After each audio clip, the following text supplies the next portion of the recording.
Tere! Selle ülesande raames siis ühendame paar tarbijat otse võrku ja siis vaatame, mis juhtub. Vaatame siis skeemi.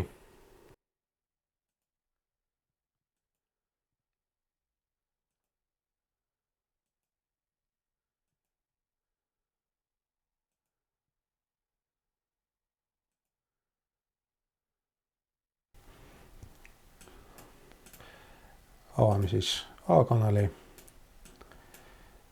Siin siis paneme 20 volti DC ja avame B-kanali. Peaks olema 100 milliamprit, 1 ohm ja DC mode.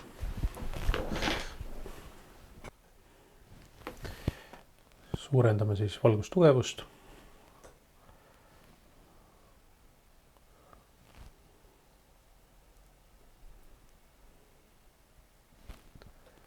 Ja siis siin me paralleelselt näeme, kuidas päikesepaneelid otse panevad tööle selle tulukese.